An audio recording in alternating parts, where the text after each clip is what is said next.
This is my support to my nation, to my youth, as per my capability. जीवन क्या है, इस विषय पे एक दार्शनिक है ओशो।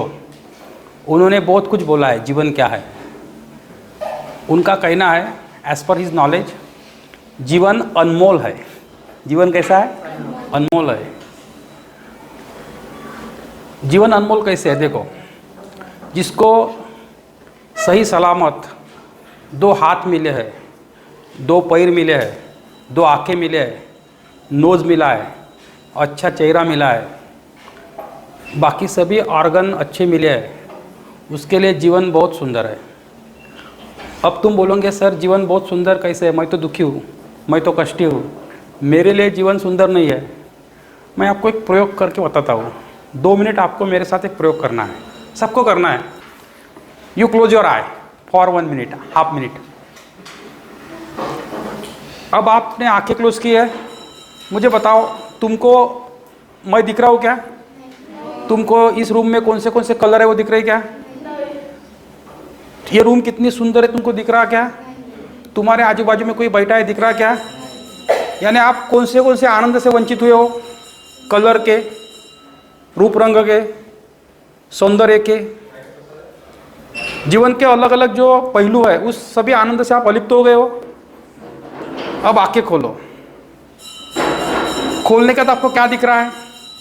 सुंदर दुनिया दिख रही है, बराबर है। सुंदर हॉल दिख रहा है, लाइटनिंग दिख रही है, सुंदर चेहरे दिख रहे हैं। इसका मतलब आपके पास जो आंखें है कैसी है? अनमोल है। अनमोल है ना? अनमोल है। Value we can't count value of it, बराबर है।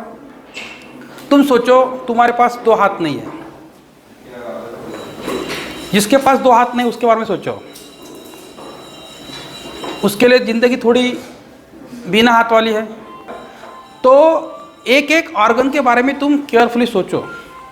सोचो तुम्हारे सभी ऑर्गन के बारे में, और सोचो कि अगर तुम्हारे पास एक ऑर्गन नहीं है, या आँखें नहीं है, हाथ नहीं है, कान नहीं है, कोई एक भी ऑर्गन नहीं है, तो आपके लिए लाइफ कैसी होंगी?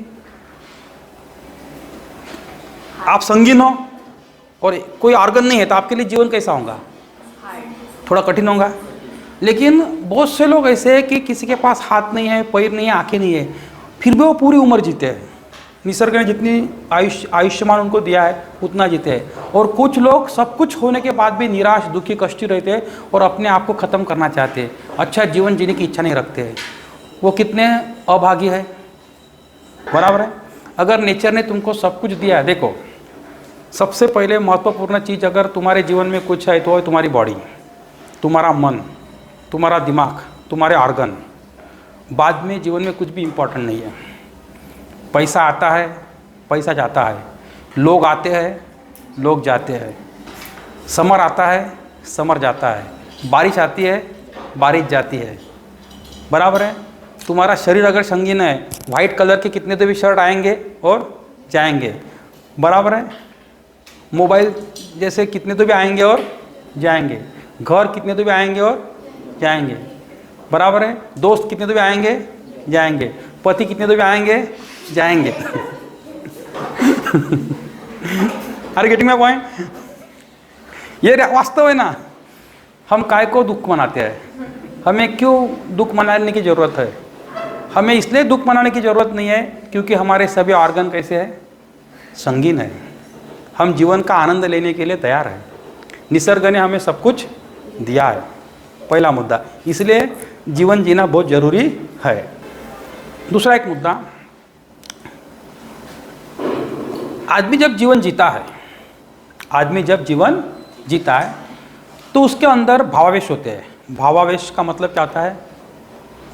तुम्हारे अंदर राग होता है, तुम्हारे अंदर लोभ होता है, तुम्हारे अंदर मोह होता है, तुम्हारे अंदर माया होती है, तुम्हारे अंदर क्रोध होता है, तुम्हारे अंदर घृणा होती है, तुम्हारे अंदर वासना होती है, तुम्हारे अंदर तृष्णा होती है। ये सब अपने जीवन के क्या है? भावावेश है। ये भावावेश जीवन के क्यों है मालूम है क्या? हमारे से लेवल है जीवन की। सबसे नीचे की लेवल है शरीर लेवल का जीवन, बाद में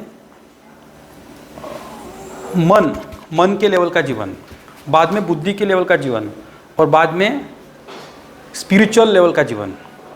शरीर के लेवल का जीवन जो होता है ना, उसमें परमानेंट हैप्पीनेस नहीं होता है। क्यों नहीं होता है? क्योंकि देखो, तुमने आज शराब पी, उस समय तक आपको अच्छा लगता है, लेकिन कल और शराब की ज़रूरत पड़ती है, लेकिन उसमें परमानेंट हैप्पीनेस है क्या? नहीं।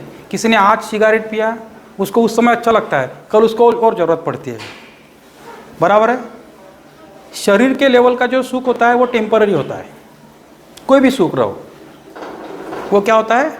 टेम्पररी होता है। मन के लेवल का सुख थोड़ा दिन तक चलता है। जैसे मन के लेवल का सुख क्या है? मन यानी क्या होता है? इच्छा। मन क्या है? इच्छा। तुम्हारी जिलेबी खाने की इच्छा है, वो मन के लेवल का सुख है। तुम्हें पेड़ा खाने की इच्छा है, वो मन के लेवल का सुख है। बराबर है?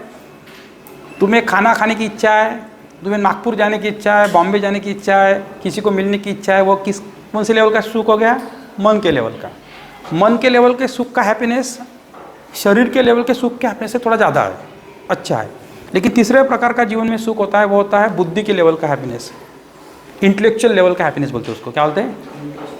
जैसे जो आदमी के इंटेलेक्चुअल होता है, जो पढ़ाई करता है, रीडिंग करता है, भाषण सुनता है, भाषण देता है। समझो तुमने मेरा प्रवचन सुना, तो ये जो आप हैप्पीनेस ले रहे हो वो बुद्धि के लेवल पर ले रहे हो, इंटेलेक्चुअल लेवल का हैप्पीनेस ले रहे हो। ये हैप्पीनेस का जो मज़ा है ना, 10-15 दिन का रहता है, थोड़ा लंबा रहता है। उसमें नहीं क्या, जल्दी दुख नहीं आता है। बराबर है? समझ में आ रहा क्या?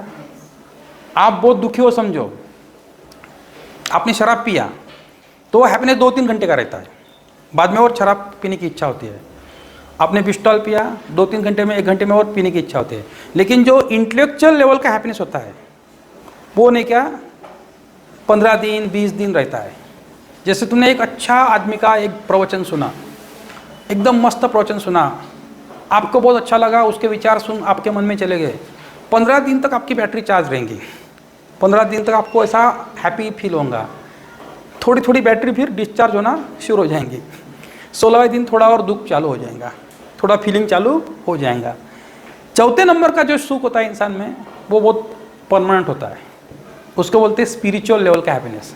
कौन सा होता है? और जो बहुत से लोग हैं ना, आध्यात्मिक सुख, इसको बोलते हैं स्पिरिचुअल लेवल का हैप्पीनेस, उसके पीछे दौड़ते हैं। Most of the people runs behind the spiritual happiness. लेकिन स्पिरिचुअल हैप्पीनेस के लेवल तक बहुत कम लोग पहुँचते हैं।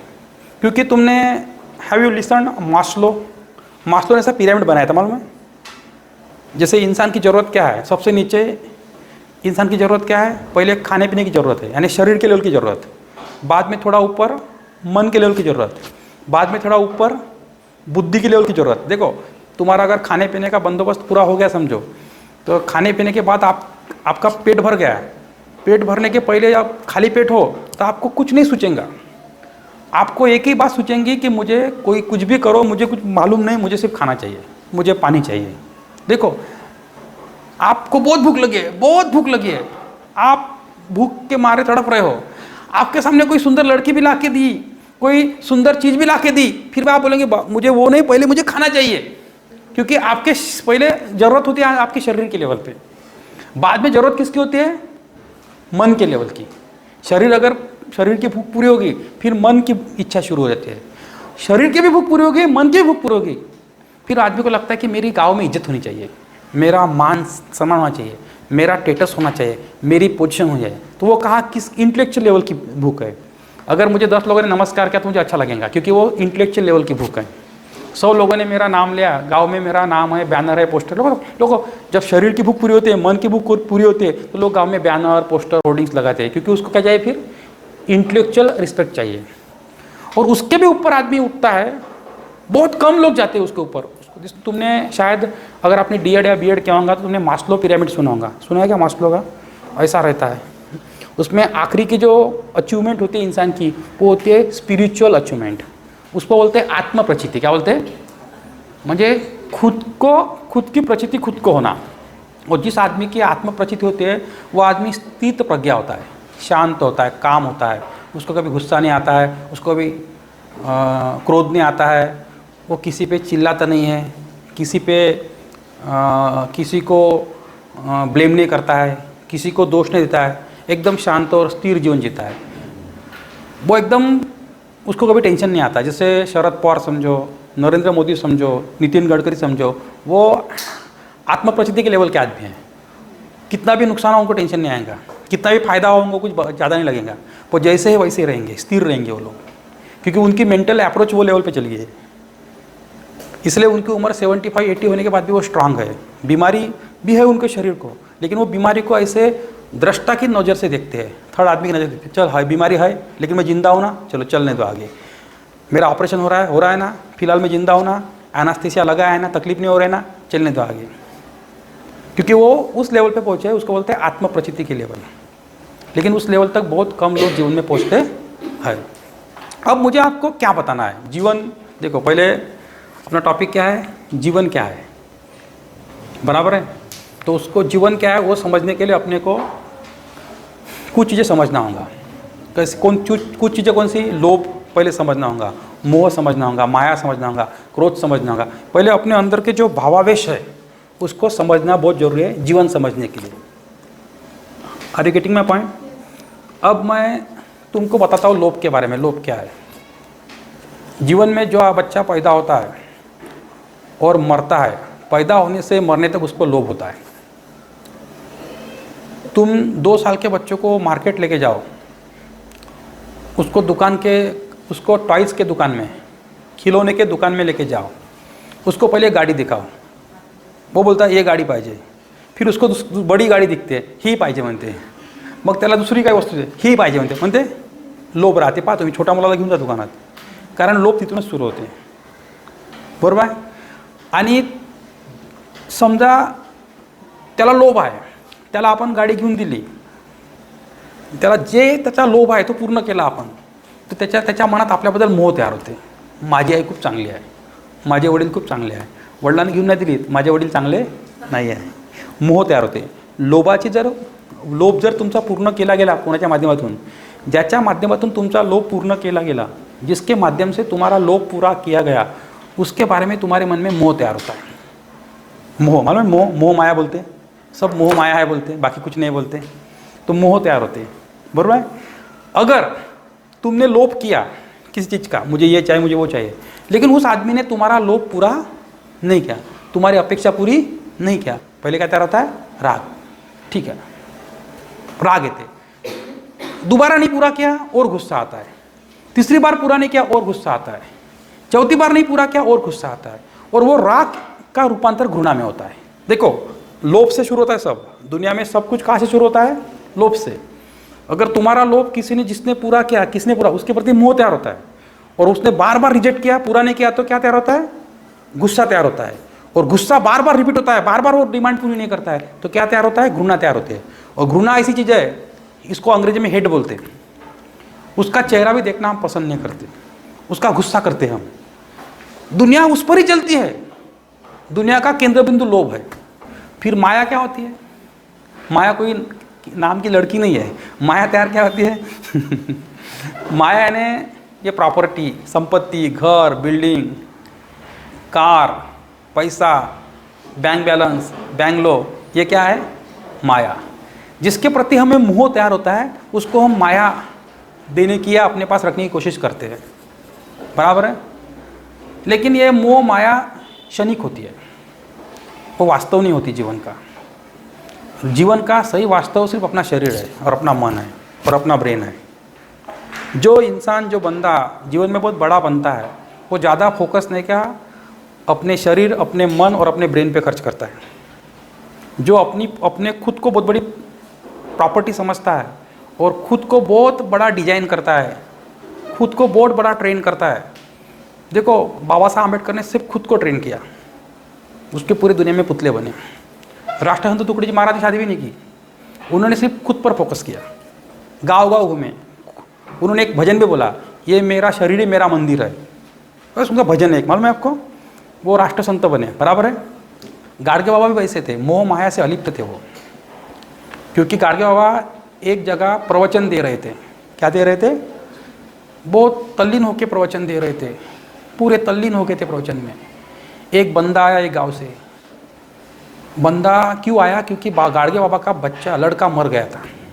वो बताने के लिए आया था गाडगे बाबा को कि तुम्हारा लड़का मर गया है, लेकिन गाडगे बाबा इतने तल्लीन होकर प्रवचन कर रहे थे कि लड़की की हिम्मत ही नहीं बताने की। बाद में इंटरवल हुआ, मध्य अवकाश बोलते ना, फिर उसके कान में आए गाडगे बाबा के, बाबा तुम्हारा लड़का मर गया है।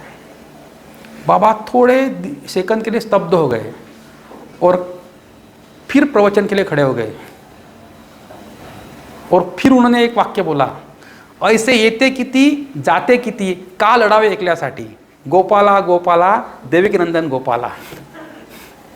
अगर हम होते उनकी जगह, खड्ड्यात गेलं प्रवचन, चला पहिले आपण आपल्या पोराकडे गेलो असतो अगर उनकी जगह मध्ये, तो वो आदमी कैसे थे, वो अलग आदमी थे।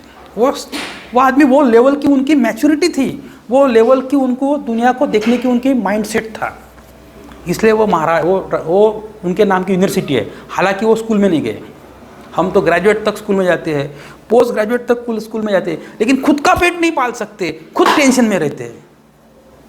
और वो आदमी स्कूल भी नहीं गया लेकिन राष्ट्रसंत बना। तो जीवन क्या है, किनको समझाऊंगा, जीवन क्या है किनको समझाऊंगा, उनको समझाऊंगा, शायद हमें नहीं समझाऊंगा। जीवन क्या होता है को बता रहा हूँ। जीवन में नहीं क्या, अपने 4-5 पार्ट होते हैं जीवन के। अपनी लाइफ कैसी होती है, एक होता है हमारा पर्सनल लाइफ, वैयक्तिक जीवन बोलते हैं। एक होता है हमारा प्रोफेशनल लाइफ यानी व्यवसायिक जीवन। एक होता है हमारा फैमिली लाइफ, कौटुंबिक जीवन। और एक होता है हमारा फाइनेंशियल लाइफ यानी व्यवहारिक जीवन। सक्सेसफुल जीवन जीने के लिए जो आदमी personal life, professional life, family life और फाइनेंशियल लाइफ, चारों लाइफ जीता है, वो मोस्टली सक्सेसफुल होता है। अब तुम कैसे होता है बोलो, समझो आदमी, तुम एक आदमी हो, तुम सिर्फ फैमिली लाइफ जी रहे हो, तुम्हारे लिए सब कुछ तुम्हारी फैमिली है, तुम्हारे बच्चे तुम्हारे लिए सब कुछ है, तुम्हारे लिए तुम्हारा हस्बैंड सब कुछ है, तुम्हारे लिए तुम्हारी वाइफ सब कुछ है, तुम्हारे लिए तुम्हारे माता पिता सब कुछ है। फैमिली के बाहर आपने सोचा ही नहीं है, आपका वर्ड फैमिली के बाहर है ही नहीं, वो फैमिली आपका जीवन है, सब कुछ है।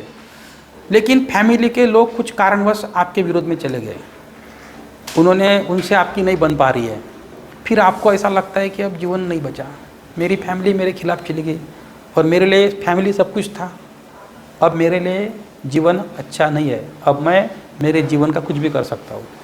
लेकिन अगर वो बंदा फैमिली लाइफ तो जी रहा है मगर वो पर्सनल लाइफ भी जी रहा है, अपने पर्सनल हैप्पीनेस को एंजॉय कर रहा है, किताबें पढ़ रहा है, दोस्त भाई बना रहा है, घूम रहा है, फिर रहा है, बराबर है, यानी वो पर्सनल लाइफ भी जी रहा है, पर्सनल लाइफ के लिए समय निकाल रहा है, पर्सनल, उसको क्रिकेट खेलने की इच्छा है, क्रिकेट खेलने के लिए समय निकाल रहा है, बराबर है, उसको पिक्चर देखने की इच्छा है, पिक्चर देखने के लिए समय निकाल रहा है, बराबर है, उसको किताब पढ़ने की इच्छा है, किताब पढ़ने के लिए समय निकाल रहा है, खुद के लिए समय निकाल रहा है, वो पर्सनल लाइफ जी रहा है। वही बंदा कुछ समय के लिए पर्सनल लाइफ जी रहा है, वही बंदा सामाजिक लाइफ भी जी रहा है, उसके दोस्त है दुनिया भर के, 10 या दुनिया भर के बोले या 2 4 5 अच्छे दोस्त है जो उनको समय बिताता है, वो सोशल लाइफ जी रहा है। अगर तुम्हारे फैमिली लाइफ में प्रॉब्लम आ भी गया तो तुमको मालूम है मेरी सिर्फ फैमिली लाइफ ही नहीं है, मेरी पर्सनल लाइफ भी है, मेरी सोशल लाइफ भी है, ठीक है, नहीं पट्टी तो कोई प्रॉब्लम नहीं, मेरे दोस्त भाई उनके घर 10 दिन रह लूँगा, मेरा फ्रेंड है उसके घर में 1 महीना रह लूँगा, बराबर है। मेरे पर्सनल लाइफ में मुझे बैंजो बजाना अच्छा लगता है, मेरे पर्सनल लाइफ में मुझे संगीत अच्छा लगता है, मैं गाना गा के मेरा जीवन गुजार लूँगा, बराबर है। तो ये होगी। तो आदमी कैसा है, जो आदमी ने क्या सक्सेसफुल जीवन जीता है ना, उसकी पर्सनल लाइफ भी होती है, सोशल लाइफ भी होती है, फैमिली लाइफ होती है। और हमारे लोगों की सबसे बड़ी अड़चन होती है कि हमारे लोगों की फाइनेंशियल लाइफ नहीं होती है। सबसे ज़्यादा फोकस आपको क्या किस पॉइंट में करना है, फाइनेंशियल लाइफ में मैक्सिमम फोकस। अगर तुम्हारा 2 चीज़ें में होना, एक पर्सनल लाइफ है ना, पर्सनल लाइफ में क्या क्या आता है, तुम्हारी हेल्थ आती है, तुम्हारा विरंगुळा येते, तुमच्या स्वतःचं एन्जॉयमेंट येते, आणि सेकंड फोकस करायचा आहे तुम्हाला फायनान्शियल लाईफ, याने पैसा कसा कमवायचा याच्यावर जास्तीत जास्त फोकस, कोणतं स्किल, कोणती टॅलेंट, कोणतं एज्युकेशन स्वतःला कसं डेव्हलप करायचं, स्वतःमध्ये कोणतं माइंडसेट डेव्हलप करायचं, याला म्हणते फायनान्शियल लाईफ। ह्या 2 लाईफवर जास्त फोकस करायचं, कारण फायनान्शियल लाईफला मी जास्त वेळ देतो। I am going to give more value to the financial life, क्योंकि फाइनेंस के बेस पर तुम्हारी पर्सनल लाइफ टिकी हुई है, तुम्हारी फैमिली लाइफ टिकी हुई है, और तुम्हारी फैमिली लाइफ और पर्सनल लाइफ किसके बेस पर टिकी हुई है? फाइनेंशियल लाइफ के बेस पर टिकी है। और फाइनेंशियल लाइफ तुम्हारी टिकी है तुम्हारे स्किल के बेस पर, तुम्हारे पास अच्छी स्किल होना, बराबर है। अगर तुमको अच्छा जीवन जीना है तो जीवन के प्रति सबको मोह होता है, कोई भी जीवन में मरना नहीं चाहता, हर आदमी को जीवन में अमर रहने की इच्छा है। बायोलॉजिकल साइंटिस्ट ऐसे बोलते हैं कि इंसान का इतना लोभ तगड़ा होता है कि वो जीवन में कुछ भी छोड़ना नहीं चाहता, ना प्रॉपर्टी छोड़ना चाहता है, ना बैंक बैलेंस छोड़ना चाहता है, ना मोह छोड़ना चाहता है, ना माया छोड़ना चाहता है। लेकिन उसको मालूम होता है कि मैं अब धीरे धीरे बूढ़ा हो रहा हूँ, मेरी जीवन से पकड़ कम हो रही है, मेरा जीवन हाथ से धीरे धीरे क्या हो रहा है? निकल रहा है। मेरा स्मार्टनेस हाथ से धीरे धीरे क्या हो रहा है? निकल रहा है। मेरी फिटनेस हाथ से धीरे धीरे क्या रही है? निकल रही है। ऐसा हर एक को लगता है, धीरे धीरे हर एक को लगता है कि मैं बच्ची थी अब मैं औरत हो रही हूँ, अब मैं औरत थी अब मैं धीरे धीरे बूढ़ी हो रही हूँ, बराबर है। जब मेरा चेहरा शुरू में बहुत स्मार्ट था, अब धीरे धीरे एक सुरकुतियाँ आने लगी है, डॉट्स आने लगे हैं, अब मेरे पास वो नहीं रहा। ऐसा हर एक को लगता है। धीरे धीरे आदमी अपने को ऑब्जर्व करते रहता है, बराबर है। तो फिर भी आदमी को लगता है कि मुझे तो साला जीवन में रहना है। फिर वो अपना जो सौंदर्य है वो अपने बच्चों में ढूंढता है। वो लगता है कि मैं जीवन तो रहूँ नहीं रहूँ, लेकिन मेरा जो जीवाणु है, मेरा जो डीएनए है वो तो जिंदा है। तो वो अपने बच्चों का इतना प्रेम क्यों करता है? कोई भी आदमी रहे, कोई भी औरत रहे, सबसे ज़्यादा प्रेम अपने बच्चों की करती है, क्योंकि उसका वो डीएनए का एक्सपेंशन होता है। वो क्या होता है? उसके डीएनए का एक्सपेंशन होता है। वो उस अपना खुद का प्रतिरूप किस में देखती है? अब बच्चों में देखती है। बरा मैं नहीं कर पाया तो मेरा बच्चा कर पाएगा, मैं अमीर नहीं बन पाया तो मेरा बच्चा बन पाएगा। ऐसा फीलिंग उसके मन में क्या होता है? तैयार होता है। और फिर भी उसको लगता है कि मेरी जीवन से पकड़ कम हो रही है, बराबर है। मेरे को घर में फैमिली में पूछने वाले लोग अभी धीरे धीरे कम हो रहे हैं। देखो बूढ़ा आदमी होता है ना, तो घर वाले भी, माँ बच्चे भी उसको बोलते हैं, उसकी फैमिली से पकड़ क्या हो जाती है? धीरे धीरे कम हो जाती है। संसार से पकड़ क्या हो जाती है? कम हो जाती है। जिस आदमी की संसार से पकड़ धीरे धीरे कम होती है वो फिर आध्यात्मिक मार्ग से लगता है, उसको धर्म प्यारा लगता है, फिर उसको राम प्यारा लगता है। उसको लगता है ठीक है संसार तो छूट गया, कम से कम हाथ से राम ना छूटे। वो राम को पकड़ के रहता है। फिर वो ज़्यादा मंदिर जाता है, फिर ज़्यादा मस्जिद जाता है। देखो 50-55 साल के लोग ज़्यादा मंदिर मस्जिद जाते हैं, देखा गया आपको? वो ज़्यादा धार्मिक बनते हैं।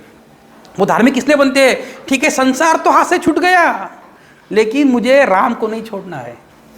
और वो भी लोभ का लक्षण है। देखो लोभ हर आदमी को, बिना लोभ का इस भूतला पे कोई नहीं है। प्रवचनकार को लगता है कि मेरी पब्लिक बढ़े और मेरा प्रवचन सुने, उसका लोभ है। ट्यूशन के टीचर को लगता है कि स्टूडेंट बढ़े और मुझे 4 पैसे एक्स्ट्रा है, उसका लोभ है, बराबर है।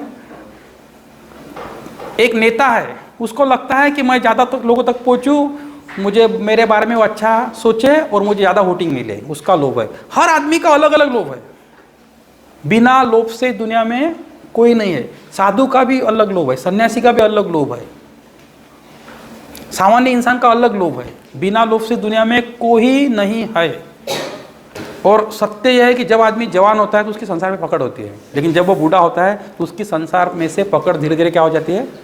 कम होती जाती है। फिर जैसे उसके संसार से पकड़ कम होती जाती है, उसका शरीर कमज़ोर होता जाता है, वैसे वो धर्म में अपनी पकड़ को, भगवान में अपनी पकड़ को बनाए रखने की कोशिश करता है। वो भी उसका भी लोभ है, मुझे मोक्ष मिले, मुझे स्वर्ग मिले, मुझे, उसका लोभ इतना गहरा होता है कि वो सोचता है कि अगले ज़माने में जब मैं पैदा होऊंगा, डबल मेरा पुनर्जन्म होगा, तो मुझे, या मैं मरूंगा तो मुझे स्वर्ग मिलना चाहिए। वो स्वर्ग मिलने के लिए लोभ करता है। देखो लोभ कितना गहरा है। मरने के बाद तो सब कुछ खत्म होता है, लेकिन लोभ मरने के बाद भी आदमी को लोभ होता है। दुनिया में सबसे गहरी चीज़ें अगर कुछ होंगी तो क्या है? वो लोभ है, लोभ। देखो अब मैं मुद्दे पे आता हूँ। हर आदमी में लोभ है, हर आदमी में मोह है, हर आदमी में माया है, वासना है, तृष्णा है, सब चीज़ें हर आदमी में है। हर आदमी में है। साधु में है, संत में है, सामान्य इंसान में है, इंटेलेक्चुअल इंसान में है, जो भगवान जिसको बोलते उसमें भी होगा। हर भगवान का मंदिर बनाने वाले को लगता है कि मेरे मंदिर में ज़्यादा पुजारी बढ़े, ज़्यादा ये बढ़े, क्या बोलते हैं उसको, भक्त बढ़े, बराबर है। लेकिन दुखी कौन होता है? अब मुद्दे पे आएंगे। दुख, जीवन में दुखी कौन होता है? पहला मुद्दा, पहला एक वाक्य है अंग्रेजी में, expectation reduces the happiness of human being. अपेक्षा आदमी के आनंद को कम करती है। आनंद कम होता है अपेक्षा के कारण, क्योंकि देखो अपेक्षा ऐसी वस्तु है, हम अपेक्षा करते हैं और जब सामने वाला इंसान तुम्हारी अपेक्षा पूरी नहीं करता है तो तुम्हें क्या होता है? दुख होता है। दुख का सबसे बड़ा कारण होता है अपेक्षा, बराबर है। और जीवन में कुछ लोग, बहुत से लोग होते हैं, अलग अलग अपेक्षा रखते हैं और सामने वाले आदमी तुम्हारी अपेक्षा पूरी करेंगे इसकी गारंटी कोई होती नहीं है। और जैसी अपेक्षा पूरी नहीं होती वैसे दुख क्या होता है? शुरू होता है। और अपेक्षा अगर किसी ने पूरी नहीं की तो दुख का जो थोड़ा एक्सट्रीम स्टेज है वो निराशा शुरू होती है और आपको हर कोई दुश्मन लगने लगा समझो, और कोई आपकी बात नहीं सुन रहा है, कोई आपकी अपेक्षा पूरी नहीं कर रहा है, कोई आपको काउंट नहीं कर रहा है, तो निराशा का एक्सट्रीम स्टेज जो है वो है फ्रस्ट्रेशन। और आदमी एक बार फ्रस्ट्रेशन में चला जाता है तो उसको पूरी दुनिया दुश्मन दिखती है, उसको कोई अपना नहीं दिखता। और रियलिटी में दुनिया में कोई किसी का नहीं है, हर एक का लाइफ अपना अपना है, कोई किसी का नहीं है। माँ का बच्चा नहीं है, ठीक है, निसर्ग ने ऐसा सिस्टम बनाया है कि 20 साल तक माँ बच्चे को पालती है।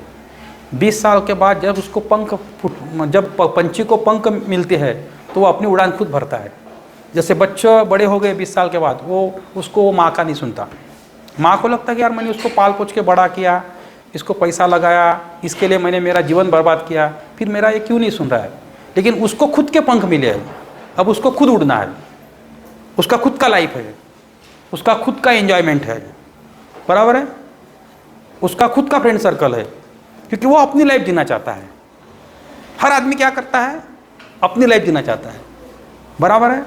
तुम प्राणियों में देखो, जब छोटा पंछी होता है, जब उसको पंख मिलते हैं ना तो अपनी माँ को नहीं देखता, वो उड़ जाता है। वो वही निसर्ग का नियम अपने पे भी लागू होता है। लेकिन अपन ने हर चीज़ क्या कर रखी है? पकड़ के रखी है, ये मेरा, ये मेरा, ये मेरा। और ये हर चीज़ अपन ने पकड़ के रखी है, इसलिए दुख का कारण है।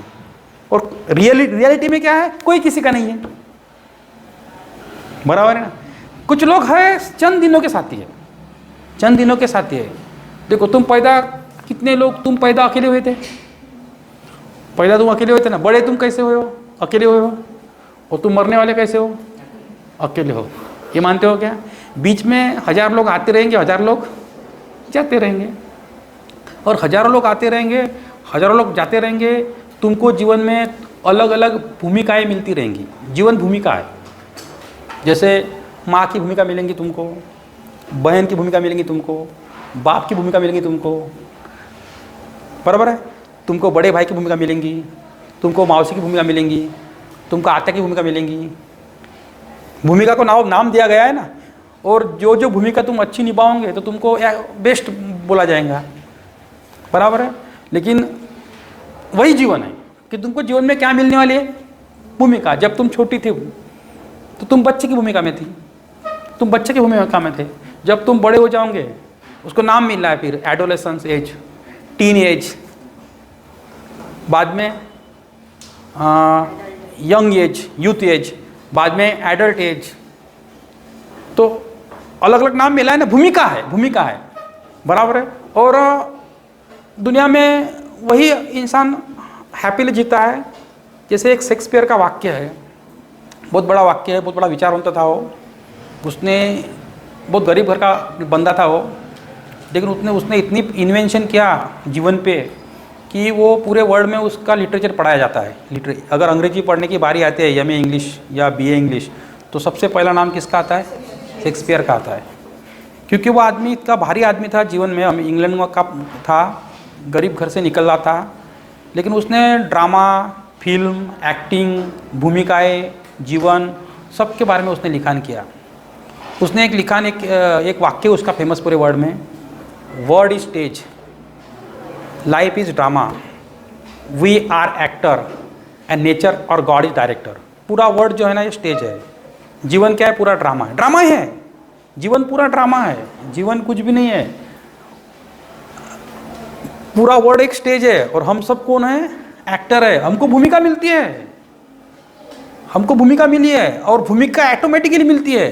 तुम अगर उम्र से बड़ी हो गई, तुम्हारी बड़े बहन का लड़का है, तुम मौसी बन गई, भूमिका है तो मौसी की भूमिका तुमको प्ले करना पड़ेगा। अगर तुमने प्ले नहीं किया, किसी ने प्ले नहीं किया तो क्या बोलेगा, तुमची मोठी बहीण का ना, तुला समजत नाही का, तू मावशी झाली आहे ना, तू मावशी होय ना मावशी बराबर है। तुम अगर बाप हो गए और वो भूमिका बराबर नहीं की, तुम्हारे बाप क्या बोलते हैं तुमको, अबे तू बाप झाला एका लेकराचा, आता बापावाने वाग, त्या पोराला काही घेऊन दे, समजत नाही का बाकी लोग बताते हैं तेरी भूमिका क्या है, तुमको कैसे प्ले करना है, बराबर है। एक लड़की शादी करके जाती है तो उसको पहिले माँ बाप वाले बताते हैं, आता तू पत्नी झाली आहे, आता तू मुलगी नाही राहिली, आता बरोबर घरी चालून जाय, आता इथं कामधंदे बरोबर करावं लागन, सासू सासऱ्याची सेवा करावं लागन। भूमिका, she got the role, she got the role, after marriage she got the role, बराबर है। तो जीवन क्या है, भूमिका है। लेकिन कैसा है मालूम है क्या, दुखी कौन होता है, समस्या में कौन आता है, समस्या में कौन आता है, देखो तुम जीवन का केंद्र बिंदु हो, तुम खुद जीवन का केंद्र बिंदु हो, समस्या तुमसे ही उत्पन्न होती है और समस्या तुमसे ही खत्म होती है। बहुत से बार तुम ब्लेम करते हो, इसके कारण मेरी लाइफ बर्बाद हुई, उसके कारण मेरी लाइफ बर्बाद हुई, उसके कारण मेरी लाइफ बर्बाद हुई। कोई किसी को बर्बाद नहीं करता, कोई किसी को बर्बाद नहीं करता, बर्बाद हम खुद को करते हैं। क्योंकि जीवन का केंद्र बिंदु, अगर तुम अकेले पैदा हुए हो और अकेले मरने वाले हो तो जीवन का केंद्र बिंदु तुम खुद हो। अगर तुम अकेले पैदा हुए हो और अकेले मरने वाले हो तो जीवन का केंद्र बिंदु कौन हो, तुम खुद हो। तुमको कोई बर्बाद नहीं कर सकता, तुमने खुद को बर्बाद किया है, तुमने तुम्हारे दुख को, दर्द को दूसरे पर थोपा है, हालांकि वो रिस्पॉन्सिबल नहीं है। अरे देखो, मैं इसका दोस्त हूँ, महीना भर हम दोनों एक साथ अच्छे रहे, कुछ कारणों से इसकी और मेरी नहीं पट रही, मैंने इसको छोड़ दिया, इसका मतलब ये हो कि मैंने इसको बर्बाद किया या इसने मुझे बर्बाद किया, नहीं पटा, छोड़ दिया, बराबर है। आर गेटिंग माय पॉइंट, ये जीवन है, ये क्या है, जीवन है। किसी के साथ पटेगा, किसी के साथ नहीं पटेगा। लेकिन लोगों को क्या करते हैं, अपने प्रॉब्लम को, अपने दर्द को दूसरों पे थोपते हैं। इसलिए अगर तुमको जीवन में आनंदी जीवन जीना है तो तुम तुम्हारे जीवन का केंद्र बिंदु हो, तुम तुम्हारे जीवन का केंद्र बिंदु हो। अगर आपको किसी ने आपको गाली भी दी तो वो गाली तब तक आपको लगेंगे नहीं जब तक आप उसको स्वीकारोगे नहीं। गौतम बुद्ध एक इंसान था, मालूम है, गौतम बुद्ध को एक आदमी ने बहुत गालियाँ दिया। गौतम बुद्ध बिल्कुल शांत रहे, स्थिर रहे, कुछ भी नहीं बोला उसको, हंसे और निकल गए। वो आदमी को बेकार लगा, साला मैंने इसको इतना गालियाँ दिया, इसने कुछ भी नहीं बोला मुझे, उसको ही बुरा लगा जिसने गालियाँ दिया, क्योंकि उसको लगा साला इतना बोलने के बाद कुछ नहीं कर रहा है तो उसको तो बुरा लगेगा। फिर उसने बुद्ध को पूछा, मैंने आपको इतनी गालियाँ दी, आप इतने बड़े इंसान हो, मैं बहुत छोटा आदमी हूँ, फिर भी मैंने गालियाँ दी कि आपको बुरा लगे, आपको बुरा लगा? अरे आपने दिया, मैंने थोड़ी लिया, मैंने लिया ही नहीं ना, आपने दिया। अब मैंने लिया ही नहीं तो मुझे बुरा कैसा लगेगा, मैं लेता तो बुरा लगता था, बराबर है। और वो हंस के चले गए। वो आदमी महीना भर सोचते रहा ऐसा कैसे हुआ। फिर वो महीना भर के बाद गौतम बुद्ध के पास चला गया। उसने बुद्ध बोले, आप जैसे जीवन जीते, बोले मुझे बहुत आश्चर्य होता, बोले मुझे आपका अनुयायी बनना है, बोले बराबर है। और वो फिर गौतम बुद्ध का अनुयायी बना। तुमने अंगुलीमान की कथा सुनी होंगी, सुनिए अंगुलीमान की कथा। अंगुलीमान के रास्ते से गौतम बुद्ध गुजर रहे थे। बहुत से लोगों ने गौतम बुद्ध को समझाया कि इस रास्ते से मत जाओ, अंगुलीमान इतना खतरनाक खूंखार डाकू है कि आपका गर्दन काट देगा। लेकिन गौतम बुद्ध एक ऐसा आदमी था, इतना स्थिर प्रज्ञ आदमी था, इतना शांत आदमी था कि जिस भी एरिया से वो गुजरता था उस एरिया में वातावरण शांति का ऑटोमेटिकली तैयार होता था। उसकी पर्सनैलिटी इतनी भारी थी कि उसको देखकर ही लोग आनंदित प्रफुल्लित हो जाते थे। उसको एक नज़र भी उसकी ओर देखा तो लोगों का दुख दर्द मिट जाता था। और जिस रास्ते से वो गुजरता था, महीना चर्चा चलती थी कि इस रास्ते से गौतम बुद्ध गुजरा, इस रास्ते से गौतम बुद्ध गुजरा। उस रास्ते पे वो जिस रास्ते से वो गुजरता था, बाद में महीना लोग उस रास्ते पे पैर पड़ते थे। इतना बड़ा उसका व्यक्तिमत्व था, रहता है खुद लोगों का व्यक्तिमत्व। उन लोगों के प्रभाव में भी हम चले गए तो हमारा लाइफस्टाइल बदल जाता है, हमारा सोचने का नज़रिया बदल जाता है, हमारा जीवन जीने का तरीका बदल जाता है। ऐसे भी कुछ लोग जीवन में आज भी होते हैं। तो गौतम बुद्ध वो लेवल का आदमी था। तो गौतम बुद्ध बोले मैं उसी रास्ते से जाऊँगा। और गौतम बुद्ध उसी रास्ते से गया। उसको अंगुलीमान मिला।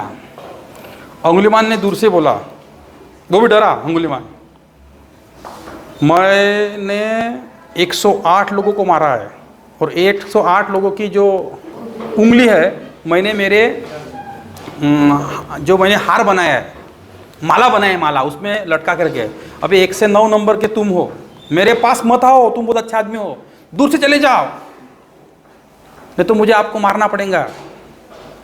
गौतम बुद्ध, मुझे अवश्य मारना है तेरे को तो मार, लेकिन मुझे मारने के पहले 2 बात मेरी सुन। एक बात पहले मेरी सुन, जा उस पेड़ के पत्तियाँ तोड़ के ला। वो गया, उसने छट के तोड़ के लाई, अब लाई तूने तोड़ के, अब उसी पत्तियों को जुड़ा के दिखा। तो बोले सर जुड़ेगा कैसे, मैंने तोड़ सकता, मैं जोड़ नहीं सकता। फिर गौतम बुद्ध ने बोला तोड़ना बहुत ईजी है, जोड़ना बहुत कठिन है। अगर तुम जोड़ नहीं सकते तो तोड़ते काहे को हो? तुम अच्छे नहीं बन सकते तो इतने बुरे काहे को बनते हो? बराबर है। फिर गौतम बुद्ध के वाणी विचारों से, उनकी पर्सनैलिटी से इतना प्रभावित हो गया कि बाद में उनका अनुयायी बना। बराबर है।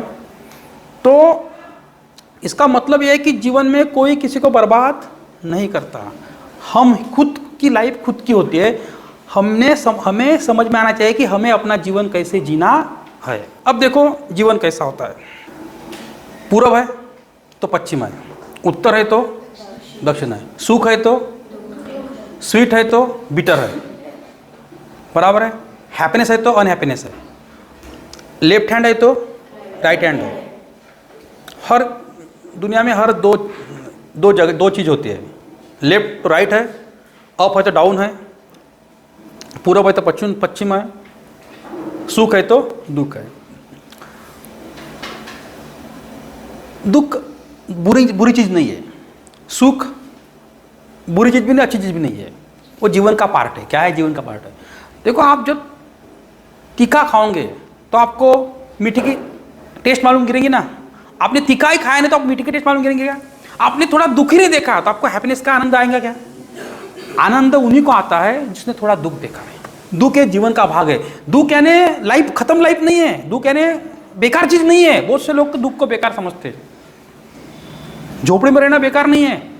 अगर तुम 2 साल 5 साल झोपड़ी में रह रहे हो, छोटे से रूम में रह रहे हो, और बाद में अगर अचानक आपको अच्छा मकान मिला ना तो आपको मोक्ष मिलता है, आपको आनंद मिलता है। देख मैं इतने साल झोपड़ी में रहा, अब मैं 10 दिन मस्त महल में रहूँगा, क्या आनंद है।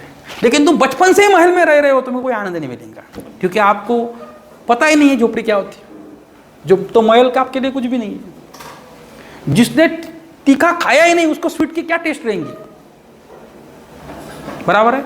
जिसको लेफ्ट नहीं मालूम उसको राइट का क्या मालूम रहेगा, क्योंकि लेफ्ट का अस्तित्व है इसलिए राइट का अस्तित्व है, लेफ्ट है इसलिए राइट है, सुख है इसलिए दुख है, बराबर है। समझ में आ रहा क्या? इसलिए जीवन वही है, जीवन में वही चलता ही रहेगा। जीवन ही विरोधाभासी है, इसलिए जीवन सुंदर है। अगर जीवन विरोधाभासी नहीं होता जीवन सुंदर नहीं होता। सिर्फ आम के पेड़ होते जीवन सुंदर होता क्या? आम है, इमली है, रामफल है, सीताफल है, बोर है, अलग अलग प्रकार के पेड़ है इसलिए जीवन सुंदर है। धूप है इसलिए जीवन सुंदर है, कभी कभी छाया है इसलिए जीवन सुंदर है, बराबर है। अलग अलग प्रकार के इंसान अपने आंखों से अपने को देखने के मिलते इसलिए जीवन सुंदर है। एक ही प्रकार के इंसान होते तो सुंदर होता है जीवन। हम जंगल में टाइगर देखने क्यों जाते? हम जंगल में हिरन देखने क्यों जाते? हम अलग अलग प्रकार के चूहे क्यों देखते, हाथी क्यों देखते, हम बंदर क्यों देखते? क्योंकि जीवन अलग अलग वेराइटी इसलिए सुंदर है, विरोधाभास है इसलिए सुंदर है। समझ में आ रहा क्या? लेकिन लोग है ना इसको भी सीरियसली लेते हैं। लोग इतने पागल है कि उसके घर में चूहा निकला तो भी लोग सीरियसली लेते हैं, सांप निकला तो भी लोग सीरियसली लेते हैं, मच्छर रहेंगे तो भी लोग सीरियसली लेते हैं। अरे वो जीवन का भाग है, वो भी हमारे हिस्सा है। वो भूत तालाब पे रहने का उनको भी अधिकार है जितना अधिकार हमको है। वो कहाँ रहेंगे? उनके लिए भी जमीन है, जितनी जमीन हमारे लिए है उतनी जमीन उनके लिए। जितनी हवा हमारे को नरिश कर रही है उतनी हवा उनको भी नरिश कर रही है, बराबर है। जैसे वो ये भूतला का हिस्सा है वैसे हम भी हिस्सा है, वैसे वो भी हिस्सा है, बराबर है। तुम उसका क्रोध क्यों करते हो, उनका गुस्सा क्यों करते हो, बराबर है। जैन लोग तो उनको मारते भी नहीं। जैन लोग तो कोई जीवाणु अपने पेट में नहीं जाना चाहिए, उनकी मृत्यु नहीं होनी चाहिए, इसलिए वो पट्टी बांध के रहते। मालूम है आपको? इतने अलग लोग होते हैं वो जैन लोग, बराबर है। और कैसा रहता है दोस्तों, अगर आपको आनंदी जीवन जीना है तो आपको जीवन में परिवर्तन लाना पड़ेगा। समय के साथ हर कुछ बदलता है। समय के साथ क्या बदलता है? हर कुछ बदलता है। देखो मैं बताता हूँ आपको, 10-50 साल पहले यहाँ से या 40 साल पहले यहाँ से अगर तुम किसी साधु के पास गए तो साधु आपको एक ब्लेसिंग यानी उसको बोलते हैं आशीर्वाद देता, अष्टपुत्रवती भव था आशीर्वाद। अब अगर किसी साधु ने आपको अष्टपुत्रवती भव आशीर्वाद दिया तो वो अच्छा रहेगा या बुरा रहेगा, शाप रहेगा अभिशाप रहेगा? इस जमाने में आप 8 पुत्रों को नरिश कर सकते हो, इस जमाने में एक को नहीं कर सकते, क्योंकि समय बदलते रहता है, जीवन परिवर्तन है।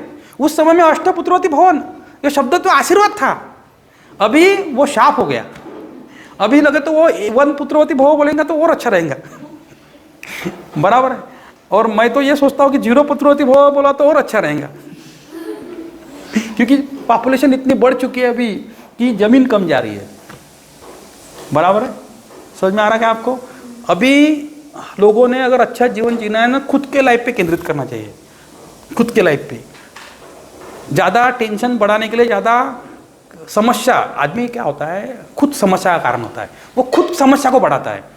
उसके खुद के खाने के वांदे होते हैं और 2-3 लड़के पैदा कर लेता है, उसकी समस्या क्या हो जाती है और बढ़ जाती है। एक बात हमेशा याद रखो, जीवन में तुम कितनी भी ऊंचाई हासिल कर लो, कितने भी महल बना लो, आपको सुख तभी मिलेगा जब आप खुद आप केंद्र बिंदु हो। जीवन में कितनी भी ऊंचाई हासिल कर लो मगर जीवन का केंद्र बिंदु तुम खुद हो।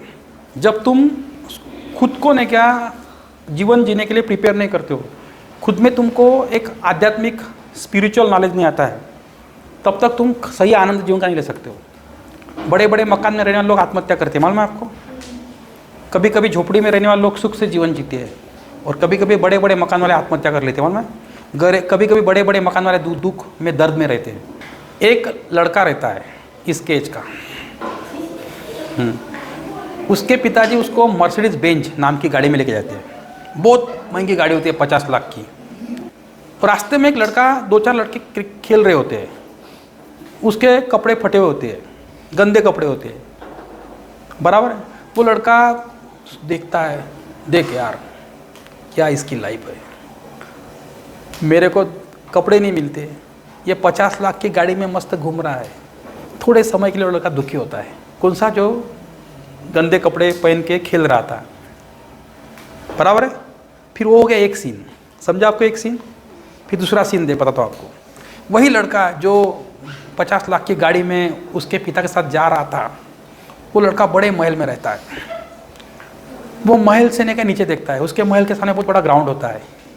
उस ग्राउंड में 50 लड़के 30 लड़के मस्त खेल रहे होते, मस्ती कर रहे होते, फटे कपड़े होते हैं, वो फुटबॉल वॉलीबॉल खेलते हैं, वो धापाधूपी खेलते हैं, गिल्ली डंडा खेलते हैं, गालियाँ देते हैं, चिल्लाते हैं, एंजॉय करते हैं। वो लड़का ऊपर से देखता है, साला कितनी बेकार मेरी लाइफ है, मेरे पिताजी इन लड़कों के साथ मुझे खेलने जाने देते नहीं, सिक्योरिटी इशू है, मैं अमीर आदमी हूँ, मेरे पिताजी बोलते हैं हम अलग लोग हैं, और साला ये बम एंजॉय ले रहे हैं। क्या लाइफ है इनकी, फुल एंजॉय ले रहे हैं। देखो पहले मोमेंट में कौन दुखी था? वो लड़का। और दूसरे मोमेंट में कौन दुखी है? वो लड़का। तो दुख और सुख ने क्या मोमेंट, वो सेन का होता है। दुख और सुख पैसे से नहीं होता है। तुम जीवन को कैसे एंजॉय करते हो, कौन से मोमेंट को एंजॉय करते हो, उस पर तुम्हारा दुख और सुख निर्भर होता है। बहुत से लोग गलत फहमी है कि मैं बहुत करोड़पति बनूंगा, बहुत बड़ा बनूंगा तो मैं बनूंगा। लोग कैसे सोचते? देखो लोगों की साइकोलॉजी देखो कैसी है। अब मैं छोटा हूँ, जब मैं बड़ा हो जाऊंगा ना तब मैं एंजॉय करूँगा। अब मैं बड़ा हो गया, जब मुझे अभी मेरा ग्रेजुएशन हो जाएगा ना फर्स्ट क्लास में, तब मैं जीवन को एंजॉय करूँगा।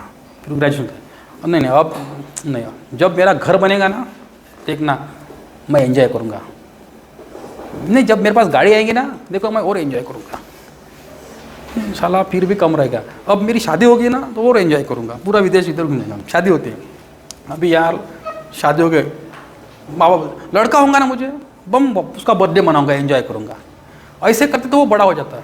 अब नहीं क्या, सब संसार में मैं चला डूब चुका हूँ। अब जब मैं संसार से रिटायर हो जाऊँगा, मेरा लड़के की शादी हो जाएंगी, फिर मैं एंजॉय करूँगा। फिर मेरे लड़कों को नातू हो जाएगा, फिर एंजॉय करूँगा। वैसे वैसे वो बूढ़ा हो जाता है और मर जाता है। वो कोई देश विदेश घूमने जाता नहीं है, कोई काशी मथुरा जाता नहीं है, जीवन का कोई एंजॉय लेता नहीं है, कोई पुराने फ्रेंड को फ़ोन नहीं करता है, किसको नहीं मिलता है, ना अपनी इमोशन को शेयर करता है, और वो मर जाता है। इसीलिए देखो वर्तमान ही जीवन है। क्या जीवन है? जो मोमेंट, अगर मैं आज इस मोमेंट को आपको भाषण दे रहा हूँ तो मुझे इस मोमेंट का एंजॉय करना चाहिए। अगर इस मोमेंट को तुम मेरा सुन रहे हो तो तुम्हें सुनने का एंजॉय करना चाहिए। बराबर है? या तुम बोलेंगे अभी सर का अभी बहुत टेंशन आ रहा है, अब इसके क्लास के बाहर निकलूंगा तो एंजॉय करूंगा, जब क्लास से बाहर निकले तो घर जाऊंगा तब एंजॉय करूंगा, घर गए टीवी देखूंगा तब एंजॉय करूंगा, टीवी देखी अरे टीवी बोर लग रही है। तो ऐसा नहीं है। वो मोमेंट जो आपको मिला है, जो क्षण आपको मिला है, क्योंकि एक एक क्षण से लाइफ बनता है, वो क्षण को तुम अगर एंजॉय करते हो तो वो तुम्हारा असल में एंजॉयमेंट है। और एंजॉय करने के लिए पैसे नहीं लगते, एंजॉय करने के लिए फीलिंग लगते हैं, इमोशन लगते हैं, एटीट्यूड लगता है। क्योंकि जिसको जीवन समझता है ना, वो बराबर उसको लगता है कि ये जीवन इतना अनमोल है। बराबर है? और जो दूसरों के प्रति सहानुभूति रखता है, प्रेम की भावना रखता है, जो किसी के प्रति घृणा नहीं रखता है, द्वेष नहीं रखता है, सबको अपना समझ के जीवन आगे बढ़ाता है। बराबर है? और भूमिका है, कभी कभी किसी को गुस्सा करना पड़ता है, हमको किसी को बोलना पड़ता है, वो भूमिका है, उसको रोल बोलते हैं उसको। वो परमानेंट नहीं होता, क्योंकि भूमिका बाप को लड़के को डांटना पड़ेगा कुछ समय के लिए, क्योंकि उसको भूमिका प्ले करना है, क्योंकि उस पर एक इंप्रेशन रहना चाहिए। उसको बोलते हैं इंप्रेशन, वो भूमिका बोलते हैं उसको, उस समय की भूमिका बोलते हैं। देखो पिक्चर में कैसे कभी फाइटिंग की भूमिका मिलती, कभी रोमांस की भूमिका मिलती, कभी डांस की भूमिका मिलती, कभी कॉमेडी की भूमिका मिलती। तो जीवन क्या है? भूमिका है ना, भूमिका तो प्ले करना पड़ेगा ना, रोल तो प्ले करना पड़ेगा ना। समझ में आ रहा है क्या आपको? Are you getting my point? तो इसी को ही जीवन बोलते हैं। अभी क्या हो रहा है आजकल समाज में, बहुत बेचैनी फैली हुई है। कॉलेज का ट्रेस खत्म हो जाए तो नौकरी का ट्रेस आता है, नौकरी का ट्रेस खत्म हो जाए शादी का ट्रेस आता है। बराबर है? शादी का ट्रेस खत्म हो जाए बच्चों का ट्रेस आता है, बच्चे का ट्रेस खत्म हो जाए, बच्चे का ट्रेस ना संभले उनके एजुकेशन का ट्रेस आता है, स्कूल का ट्रेस आता है। आता है क्या? ये किसको आता है? जो अपने मन को विशाल नहीं बनाता है, ये ट्रेस उनको आता है। जिन्होंने अपने मन को विशाल बनाया है, जिनकी आंखें विशाल दुनिया को देखती है, उनके लिए ये ट्रेस नहीं है, उनके लिए एक सिर्फ कर्म है। महाभारत में कृष्ण ने बोला था कर्मण्य वादिकारासी माँ फलेषु आचरण। सिर्फ कर्म करो, कर्म करते रहो करते रहो करते रहो, टेंशन मत लो, सिर्फ तुम्हारी भूमिका को निभाते रहो। Don't take tension, only play your roles. कुछ आदमी दुखी कब होते हैं? देखो हमारे पास है ना एक कॉन्शियस माइंड है और एक सब कॉन्शियस माइंड है। कॉन्शियस माइंड का मतलब होता है बाह्य मन, और सब कॉन्शियस माइंड का मतलब होता है अंतर्मन। क्या होता है? तुमको जीवन में सेंस कैसे होता है? देखो तुमको जीवन सेंस होता है आंखों से, तुम्हें जीवन सेंस होता है मन से, तुमको जीवन सेंस होता है नाक से, क्योंकि नाक से तुमको सुगंध मिलती है तो सेंस होता है या इधर उधर क्या चल रहा है। आंखों से आपको दिखता है कि क्या चल रहा है, यानी जीवन को सेंस हो रहा है आपको, तुम्हारे और कौन देख रहा है, तुम कहाँ खड़े हो, ये जीवन का सेंस तुमको आ रहा है। बराबर है? कोई पदार्थ बनाया तो तुम्हारे नाक से सेंस आता है कि अभी अच्छी चीज़ खाने को मिलने वाली है, या उन दिन मर गया होगा, अरे यार बहुत गंदी बात आ रही है नाक का सेंस है। बराबर है? जीभ का सेंस है, तुमको टेस्ट पता चलती है। बराबर है? किसी को टच किया तो टच का सेंस है। बराबर है? और कि कोई अच्छी चीज़ आपको सुनाई दे रही है, देखो अभी देखो आप कौन सा सेंस कर रहे हो, आप मेरी प्रवचन को सुन रहे हो, सुनने का सेंस कर रहे हो आप, देखने का सेंस कर रहे हो आप। बराबर है? दो सेंस कर रहे हो आप, कौन सा? सुनने का और देखने का। बराबर है? दुनिया में सबसे जो ज़्यादा सेंस होता है वो टच करने का होता है। माँ को अपने बच्चों के प्रति इतना लगाव इसलिए होता है कि वो उसको हमेशा टच करते हैं, उसका एक हिस्सा होते हैं वो शरीर का। बराबर है? बराबर है? तो वो ने क्या, उसका बच्चा उससे छूट भी गया तो वो ज़्यादा दुखी होती है, क्योंकि वो टच का सेंस है। टच का सेंस ही सबसे भारी सेंस होता है। बराबर है? हस्बैंड वाइफ में झगड़ा भी हो गया तो कुछ प्रॉब्लम आया तो वाइफ ज़्यादा दुखी होती है, हस्बैंड ज़्यादा दुखी होता है। इसका कारण है कि उनका टच का सेंस होता है। फिजिकल सेंस सबसे खतरनाक सेंस होता है। बराबर है? इसलिए वो दुख से बाहर नहीं निकलती। बराबर है? लेकिन मैं एक मानता हूँ कि दुनिया एक ने क्या बस स्टैंड है, जहाँ लोग आते हैं और लोग जाते हैं, लेकिन बस स्टैंड उसी जगह रहता है, वैसे अपने शरीर उसी जगह रहता है। बराबर? लोग आते हैं और लोग जाते हैं, और एक दिन हम भी जाने वाले हैं, एक दिन हम भी जाने वाले हैं। इसलिए जीवन को उतना सीरियसली मत लो। सीरियसली लेना है तो अपने फाइनेंस, अगर आपके जीवन में फाइनेंशियल प्रॉब्लम्स ज़्यादा है, ज़्यादा सीरियसली किसको लो? लेकिन उसको भी एंजॉय करो। सीरियसली लो यानी उसको फोकस करो, सीरियसली लो मत, मैं कॉन्सेंट्रेट करो बोल रहा हूँ मैं। क्या कर रहा हूँ? कॉन्सेंट्रेट करो। कॉन्सेंट्रेट करना और सीरियस होना, दुखी होना, उसमें अलग अलग फर्क है। बराबर है? मैं या प्रवचन दे रहा हूँ तो मैं एंजॉय कर रहा हूँ, बराबर है? मैं एंजॉय कर रहा हूँ। Are you getting my point? तो यही है जीवन। और ये जीवन तुम्हारा जीरो कब है मालूम है? आपको जीवन क्यों सेंस हो रहा है? क्योंकि आपके पास मेमोरी है। अगर आपकी मेमोरी लॉस हो गई तो आपके लिए कोई कुछ नहीं है। सब खेल किस पर है? मेमोरी पर। मेरी मेमोरी लॉस हो गई समझो, तो मैं थोड़ी मेरे बच्चे को पहचानूंगा मेरा बच्चा करके, मेरी वाइफ है करके। मेमोरी लग गई, सब कुछ गया। ये पूरा खेल किस पर है? मेमोरी पे है। समझ में आ रहा क्या? देखो बूढ़ा आदमी की मेमोरी जाती है, तो उसको बच्चों को नहीं पहचानता, मालूम है? त्याची मेमोरी गेली म्हणतो आपण, म्हणतो का नाही? ये सब जो दुनिया चल रही है ना, ये तुम्हारे बॉडी सही सलामत है, इसलिए तुम्हारे लिए दुनिया है। जिस दिन तुम्हारे बॉडी का एक एक पार्ट लूज होने लगा, तुम्हारे लिए दुनिया थोड़ी थोड़ी खत्म होने लगी। समझ में आ रहा क्या? समझो मेरे बॉडी के 2-3 पार्ट खत्म हुए, तो मैं अभी तुमको गाइडेंस कर रहा हूँ, मैं बहुत एंजॉय कर रहा हूँ लाइफ, मैं तुमको बता रहा हूँ जीवन का चेहरा। फिर मेरे 2-3 पार्ट खत्म हो गए, तो मैं मेरे दुख में रहूँगा ना। मैं किस में रहूँगा फिर? मेरे खुद के ही दुख में रहूँगा ना, खुद के समस्या में इन्वॉल्व रहूँगा। Are you getting my point? समझ में आ रहा क्या? तो दुनिया में सब कुछ करो, लेकिन अपने शरीर पे प्रभाव इम्पैक्ट मत डालो। शरीर को हमेशा सुदृढ़ रखो। तुम्हारी सबसे बड़ी प्रॉपर्टी अगर कुछ है तो क्या है वो? तुम्हारा शरीर है, तुम्हारा ब्रेन है। उसके लिए रोज थोड़ा ध्यान करो, सवेरे योगा करो, पढ़ाई करो, रीडिंग करो, बराबर है? पैसे कमाने के नए नए तरीक़ों को खोज करो, टैलेंट बढ़ाओ अपने काम पे फोकस करो, अच्छे लोगों के कांटेक्ट में रहो। निगेटिव प्रकार के लोग होते हैं, पॉजिटिव प्रकार के लोग होते हैं। अगर तुम पॉजिटिव प्रकार के लोगों में ज़्यादा रहोगे तो तुम्हारा जीवन सुंदर रहेगा। निगेटिव प्रकार के लोगों के प्रभाव में रहेंगे तो तुम्हारा जीवन थोड़ा दुखी होगा, क्योंकि निगेटिव लोग तुम्हारे मन पे प्रभाव करते हैं, निगेटिव प्रभाव करते हैं, तो तुम्हारा जीवन निगेटिव होते जाता है। यही है जीवन। धन्यवाद।